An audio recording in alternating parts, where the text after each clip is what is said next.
The world is your mirror. Wisdom from those who chose to remain unknown. Vedashtang.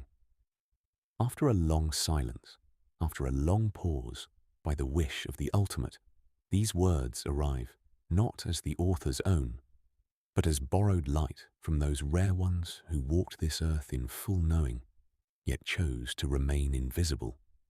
The unrecognized saints, the ones who preferred the incognito, who sought no name, no following, no throne of followers.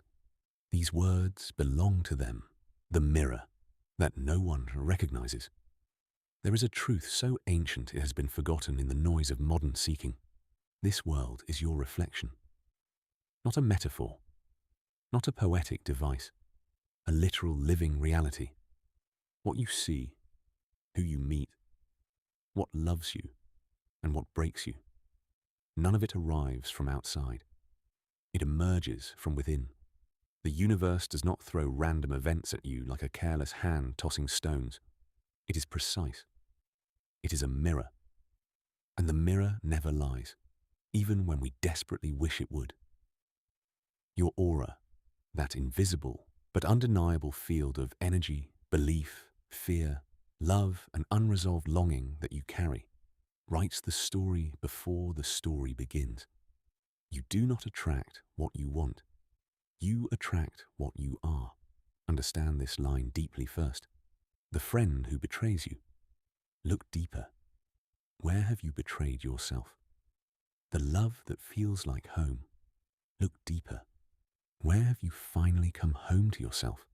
The enemy who enrages you? Look deeper. Which shadow of yourself have you refused to acknowledge? This is not blame. This is liberation in disguise. The dog in the hall of mirrors. The ancient teachers often spoke in parables because truth that arrives naked is often turned away at the door.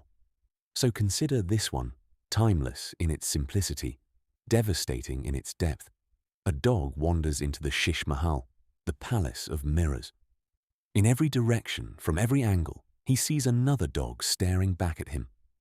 Not recognizing his own reflection, he does what the unaware always do in the face of the unfamiliar. He barks, he growls, he lunges, he fights, and the more he fights, the more reflections rise to fight him back. He dies there. Not from a wound, not from hunger. He dies barking at himself. Now sit with that image for a moment. How many of us are living inside our own Sheesh Mahal? How many battles are we fighting with reflections, with people, with circumstances, with the world, not realizing that what we are raging against is simply an amplified echo of something we carry within ourselves? The world does not oppose you. The world reflects you. The fighting is the confusion of the unaware. You are not the droplet. You are the sea. There is another layer to this truth, perhaps the deepest one. We have been taught since birth to understand ourselves as individual, separate, bounded beings. A name, a body, a story, a me that is distinct from a you. And from within this identity, we suffer endlessly, because the individual is fragile, incomplete, always threatened by loss. But the saints who remain nameless say, you are not the droplet, nor the wave. You are the sea itself. The droplet believes it will disappear when it merges back. The wave fears the moment it crashes on the shore. But the sea simply is. Before the droplet, after the wave. Beyond both the fear and the longing. We are not fragments of existence trying to become whole. We are wholeness that has temporarily forgotten itself.